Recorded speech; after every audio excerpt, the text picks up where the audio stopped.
내 건물 앞에서 냄새나게 뭐 하는 거야? 옛날 생각나서 한번 쳐도 될까요? 피아노는 아무나 치는 줄 알아? 냄새나니까 빨리 가!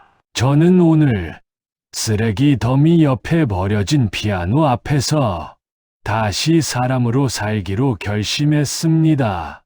이 말이 웃기게 들릴지도 모르겠습니다. 저는 한때 모두가 꿈꾸는 세계 무대 위에 섰던 사람이었거든요. 그러나 지금 제 무대는 길 한복판이었습니다.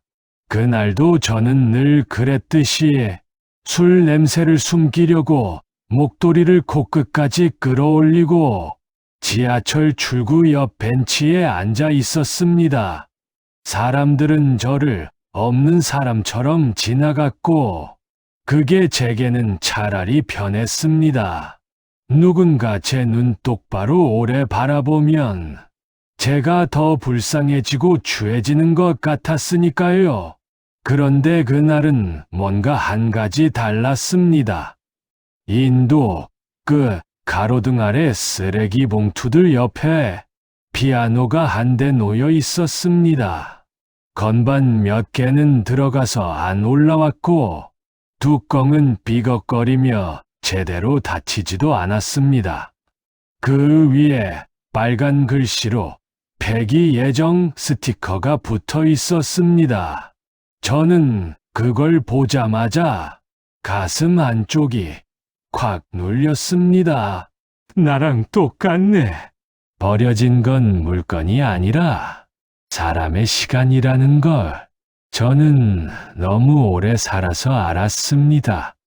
저는 주변을 둘러봤습니다.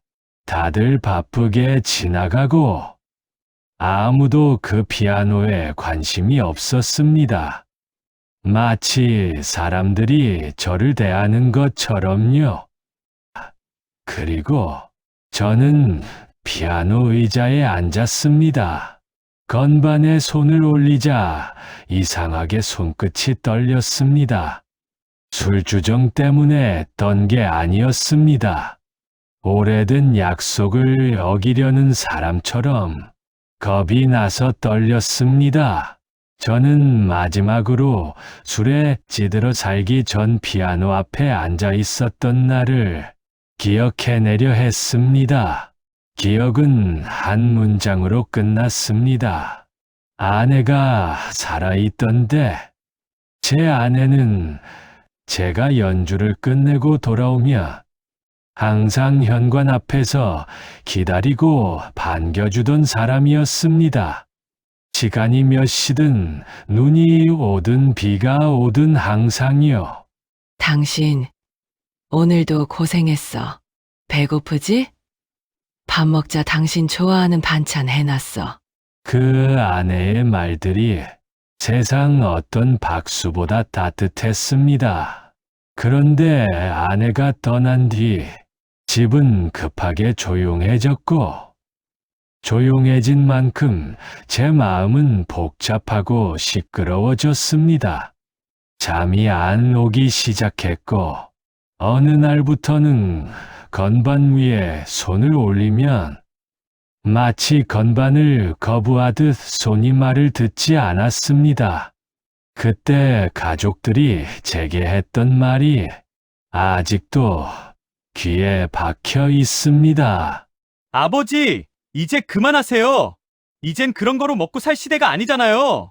실력도 많이 죽으셨고요. 건강부터 챙기세요. 또 쓰러지면 남은 우리만 힘들어. 아빠, 술 좀 줄여. 정신 좀 차려. 그래도 유명했던 사람이 주변 보기 창피해. 저는 그 말들이 아버지를 걱정하는 말들인지 나를 정리하려는 말들인지 끝내 구분을 못했습니다. 그러다 어느 날 저는 완전히 술에 찌들어 사는 삶을 선택했습니다. 술은 악기처럼 처음엔 조심스럽게 다루면 나를 달래주는 것 같더니 어느 순간부터는 내 손을, 내 말을, 내 얼굴과 건강을 전부 빼앗아갔습니다. 저는 그렇게 무대에서 내려와 사람들의 시선 아래에서 조용히 무너져 갔습니다. 피아노는 고장난 부분도 많고 낡고 음도 탁했지만 저는 천천히 건반을 눌러봤습니다. 소리가 깨끗하지 않아서 마음이 더 아팠습니다. 마치 숨이 막힌 사람의 기침 같았거든요. 저는 클래식을 치지 않았습니다. 그날은 누구에게 보여주려는 연주가 아니라 제가 저를 붙잡는 연주가 필요했습니다. 그래서 아내가 좋아하던 노래를 꺼냈습니다. 젊은 시절, 우리 둘이 돈도 없고 집도 없던 힘든데 낡은 라디오에서 흘러나오던 멜로디, 그 멜로디를 치기 시작하자 사람들 발걸음이 정말로 하나둘 느려졌습니다. 저는 고개를 들지 않았습니다. 오래전 일이지만 혹시라도 누가 저를 알아볼까봐, 아니, 사실은 나를 알아봐 주길 바라는 마음이 들까봐 겁이 나서요. 그런데 뒤쪽에서 작게 누군가가 말했습니다. 이 곡, 나 어릴 때 엄마가. 그 말에 제 손이 잠깐 멈췄습니다. 멈추면 마음이 무너질 것 같아서 저는 더 세게 눌렀습니다. 깨진 건반을 피해가며 저는 피아노를 살려서 연주했습니다. 그리고 그 순간 사람들 사이에서 동영상을 촬영하는 소리가 들렸습니다. 저는 모른 척 했습니다. 내가 이 모습으로 찍히는 게 너무 부끄러웠습니다. 하지만 그 사람은 마치 유명한 사람을 찍듯이 동영상을 멈추지 않았고 사진도 여러 장 찍었습니다. 연주가 길어질수록 사람들이 제 주변을 둥글게 감쌌습니다. 어린아이도 있었고 제 또래도 있었습니다. 그 중 한 할머니가 손을 가슴에 얹고 아주 조용히 울고 있었습니다. 저는 그 할머니가 우는 걸 보고 심장이 쿵하며 이상하게 내려앉았습니다. 내 연주가 그렇게 좋나? 그 할머니는 음악 때문에 우는 게 아니었습니다. 그 표정은 지나온 세월의 그리운 기억 때문에 우는 얼굴이었습니다. 누군가의 청춘, 누군가의 결혼식, 누군가가 떠난 날, 그런 시간을 꺼내는 얼굴. 그때 누군가가 앞으로 나와 제 앞에 따뜻한 캔커피 하나를 놓았습니다. 그리고 낮게 말했습니다. 할아버지, 몇 곡만 더 쳐주세요. 할아버지, 그 한 단어가 제 목을 꽉 조였습니다. 저는 평생 선생님이라는 호칭으로 살아온 사람인데 언젠가부터 사람들은 저를 저런 사람, 노인네라고만 부르기 시작했거든요. 그런데 오늘은 누군가가 저를 평범한 사람으로 불러줬습니다. 저는 그 작은 커피를 잡지 못할 정도로 손이 떨렸습니다. 그래도 연주는 멈추지 않았습니다. 곡이 끝났을 때 모여있던 사람들에게서 박수가 터졌습니다. 제가 다시 유명해져서가 아니라 제가 아직 죽지 않고 살아있어서 그 박수가 들린 것 같았습니다. 저는 그 자리에서 고개를 숙인 채 사람들에게 말했습니다. 제가 뭐라고? 들어주셔서 고맙습니다. 딱 그 한마디 했을 뿐인데 사람들이 마치 유명인사를 본 듯 환호를 보냈습니다. 그날 밤 저는 무료급식소 구석에서 밥을 먹던 도중 어떤 휴대폰 화면을 보게 됐습니다. 그건 어떤 젊은 여자가 제 연주를 찍은 영상을 보여주며 사람들에게 말하고 있었습니다. 이 영상 아세요? 지금 난리예요. 댓글에 사람들이 이 할아버지 지금 어디 계시냐? 대체 뭐 하시던 분이길래 이 어려운 곡을 하면서요. 저는 처음엔 믿지 않았습니다. 세상이 저 같은 노인에게 관심을 가질 리 없다고 이미 마음이 굳어 있었으니까요. 그런데 그 화면 속에 제가 있었습니다. 바람에 흔들리는 낡은 코트, 핏줄 도드라진 손 등 깨진 건반을 피해가는 말라서 터버린 손가락, 사람들이 점점 모여들고 박수치는 장면. 영상 제목은 이렇게 붙어 있었습니다. 버려진 피아노에 정체 모를 할아버지가 앉는 순간. 그 아래 조회수 숫자가 미친 듯이 올라가고 있었습니다. 그때 저는 웃다가 갑자기 울었습니다. 왜냐하면 사람들이 저를 찾는 이유가 돈 때문이 아니라 제 연주 소리가 좋았다는 이유였거든요. 그날 처음으로 저는 술이 아니라 물로 목을 죽였습니다. 물 한 모금이 이렇게 달고 이렇게 시원할 줄은 몰랐습니다. 그렇게 다음 날 아침 모르는 번호로 전화가 왔습니다. 아버지 지금 어디세요? 아들 목소리였습니다. 아들 목소리 그 한마디에 저는 다시 술이 땡겼습니다.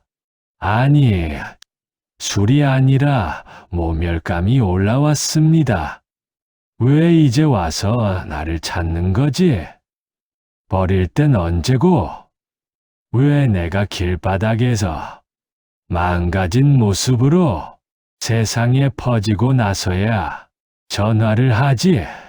저는 조용히 물었습니다. 너 혹시 내가 연주한 걸 보고 연락한 거냐? 아들은 잠깐 침묵하더니 이렇게 말했습니다. 기자들이 연락 와요. 방송국에서도. 그 순간 저는 알았습니다. 아들이 걱정하는 건 이때까지 어떻게 살아오셨는지, 식사도 못 챙겨 드시며 힘들게 사신 건 아닌지, 건강엔 이상 없는지가 아니라 자기 체면이라는 걸요. 저는 그 자리에서 전화를 끊었습니다. 그리고 그날 오후 또 다른 전화가 왔고 이번엔 여자 목소리였습니다. 할아버지 저 어제 영상 올린 사람인데요. 다름이 아니라 제가 정말 죄송해서요. 이상하게 목소리는 떨렸지만 따뜻했습니다. 그냥 할아버지 연주가 너무 슬퍼서요. 사람들이 댓글로 저 연주하는 손 이 사람 열어 살렸겠다고 하더라고요. 저는 그 말에 숨이 멎을 뻔했습니다. 저 손이 사람을 살렸다. 그동안 술로 자기 자신도 못 살리던, 가족들도 내팽개 치던 손이 누군가를 살렸다고요. 그러곤 여자는 자기 이름을 말했습니다. 김지연이라고. 지연은 말했습니다. 할아버지 혹시 내일도 거기 오실 수 있어요? 어떤 분이 피아노 조율사인데 할아버지 영상 보고 감동받아서 그 피아노 살려주겠대요. 그리고 할아버지 실례지만 오늘 시간 괜찮으세요? 그 질문을 들었을 때 저는 정말로 애처럼 눈물이 나올 뻔했습니다. 오늘 시간 괜찮으세요? 가족도 친구도 오래도록 제게 묻지 않던 질문. 저는 겨우 대답했습니다. 내일 술 없이 갈 수 있을지 모르네요. 그러자 지연이 아주 조심스럽게 말했습니다. 그럼 약속을 이렇게 바꿔요. 술을 끊는 약속 말고 그냥 내일 피아노 앞에 앉는 약속. 그 말이 제 마음을 열었습니다. 그래, 저는 그렇게 대답했습니다. 그날 밤, 저는 술을 입에 대지 않았습니다.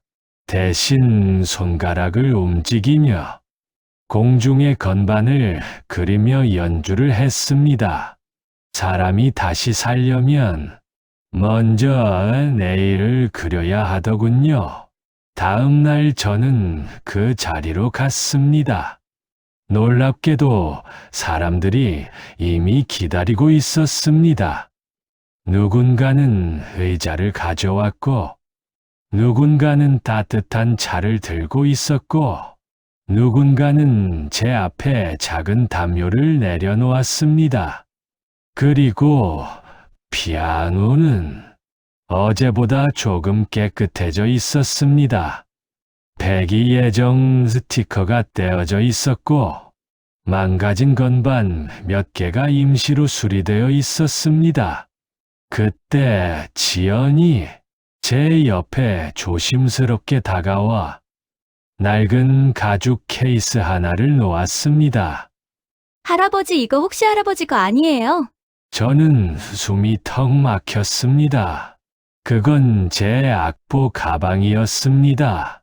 제가 잃어버렸다고 생각했던, 그러니까 제가 버렸다고 믿었던 것.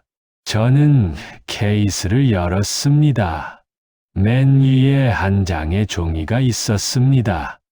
그건 아내의 글씨였습니다. 정호 씨, 실력이 녹슬어 무대에서 내려와도 나는 당신을 박수 칠 거야.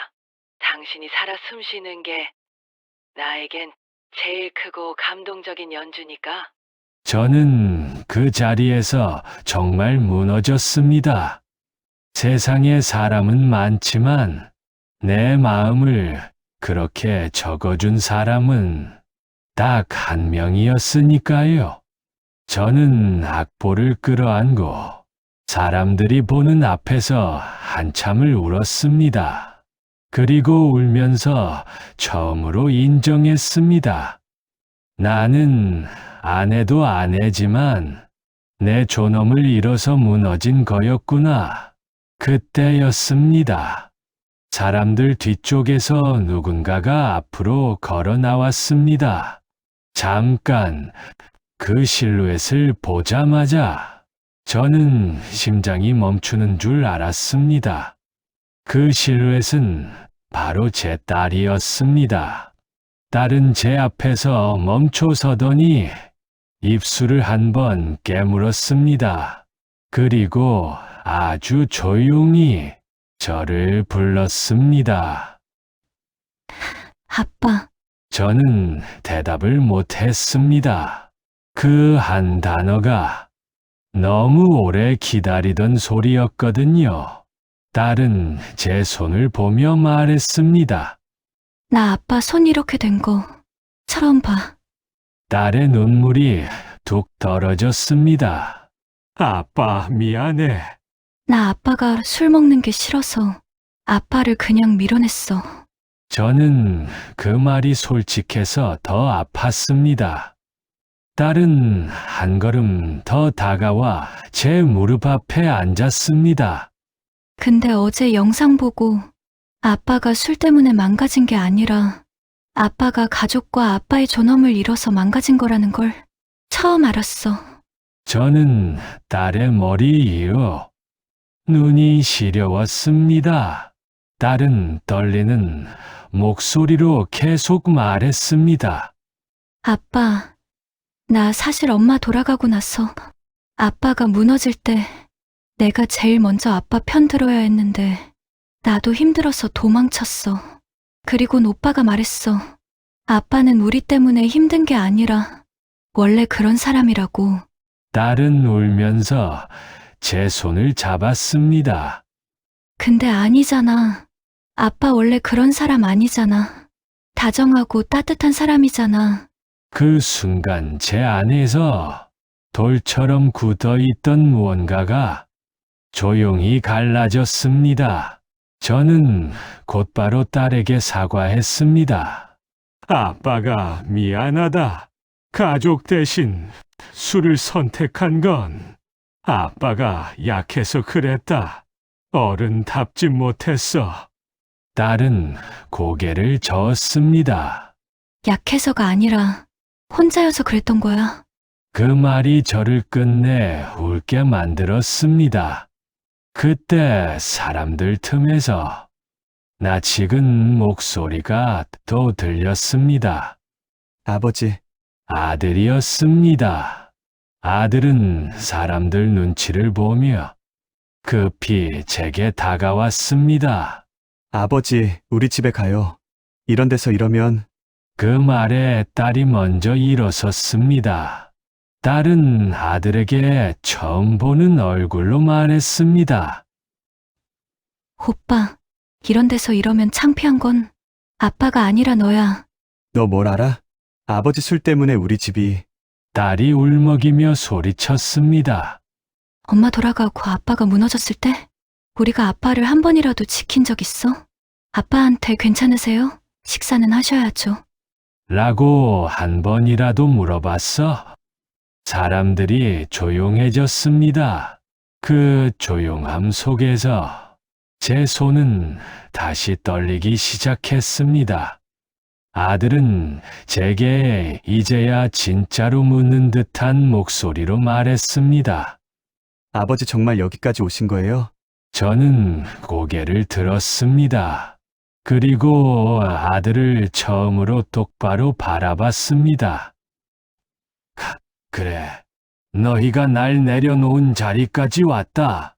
그 말에 아들의 얼굴이 굳었습니다. 아버지, 이제라도 저희 말 들으면 그 순간 제 뒤에서 작은 아이 목소리가 들렸습니다. 할아버지, 아이의 목소리. 아들이 데리고 온 제 손녀였습니다. 손녀는 제 앞에서 제 손을 바라보다가 조심스럽게 말했습니다. 할아버지, 피아노 또 쳐줘. 엄마가 할아버지, 음악 들으면 사람이 편해지고 착해진대. 그 한마디에 아들이 완전히 얼어붙었습니다. 사람이 착해진대. 그 말은 우리 가족이 지금까지 한 번도 하지 않았던 말이었습니다. 아들은 무너진 얼굴로 손녀를 안아 올리더니 입술을 떨었습니다. 그리고 그 사람이 처음으로 제게 고개를 숙였습니다. 아버지 저도 무서웠어요. 저도 제가 무서워서 그랬어요.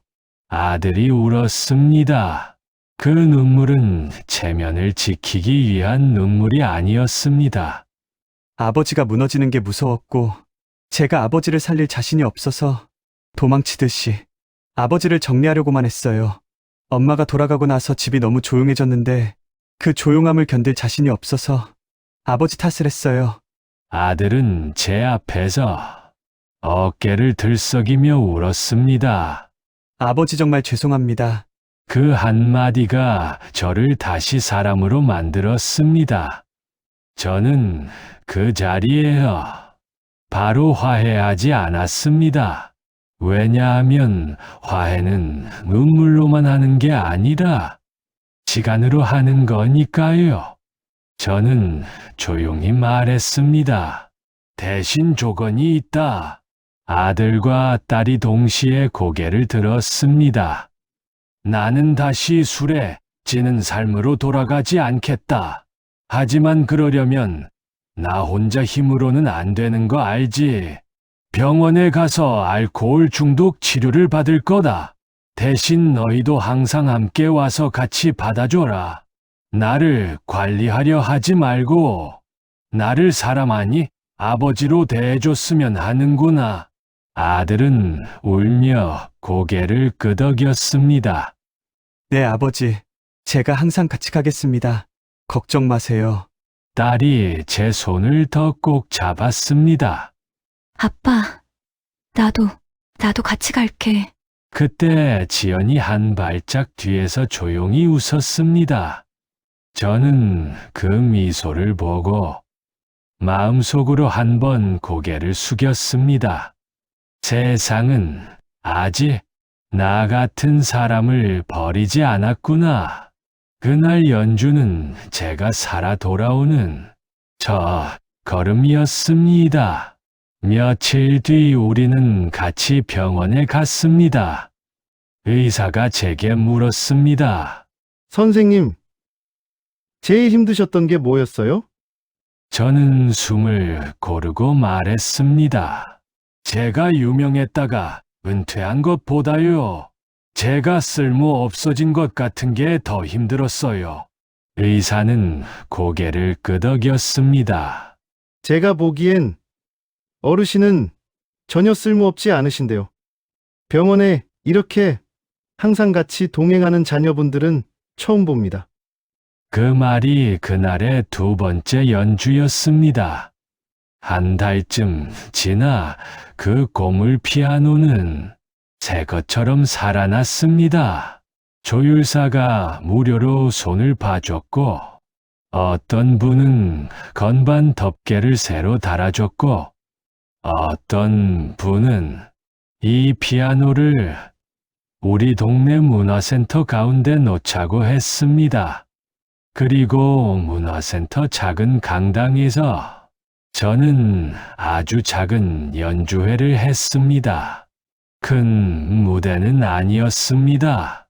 하지만 저는 세계적인 무대보다 더 떨렸습니다.